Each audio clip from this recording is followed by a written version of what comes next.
These days, most businesses have websites.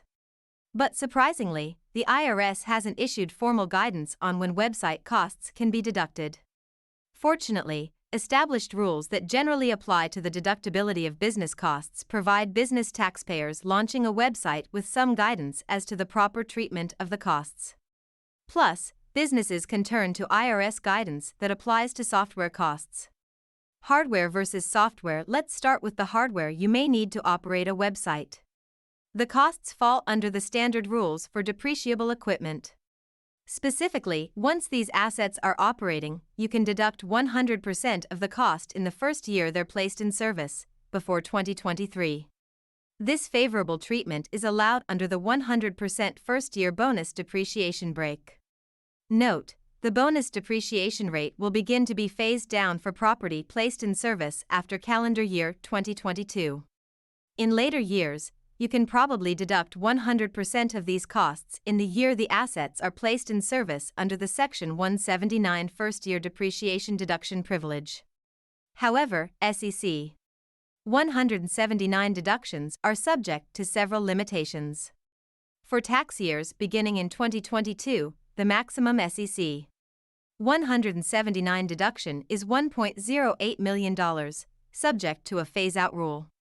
Under the rule, the deduction is phased out if more than a specified amount, $2.7 million for 2022, of qualified property is placed in service during the year. There's also a taxable income limit. Under it, your SEC 179 deduction can't exceed your business taxable income. In other words, SEC 179 deductions can't create or increase an overall tax loss. However, any SEC 179 deduction amount that you can't immediately deduct is carried forward and can be deducted in later years, to the extent permitted by the applicable limits. Similar rules apply to purchased off-the-shelf software. However, software license fees are treated differently from purchased software costs for tax purposes.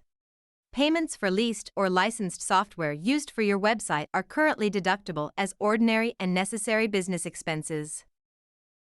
Software developed internally. If, instead of being purchased, the website is designed in-house by the taxpayer launching the website, or designed by a contractor who isn't at risk if the software doesn't perform, for tax years beginning before calendar year 2022, bonus depreciation applies to the extent described above.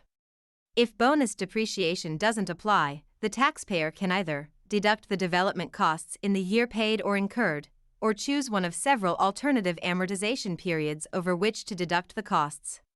For tax years beginning after calendar year 2021, generally the only allowable treatment will be to amortize the costs over the 5-year period beginning with the midpoint of the tax year in which the expenditures are paid or incurred. If your website is primarily for advertising, you can currently deduct internal website software development costs as ordinary and necessary business expenses. Paying a third party. Some companies hire third parties to set up and run their websites.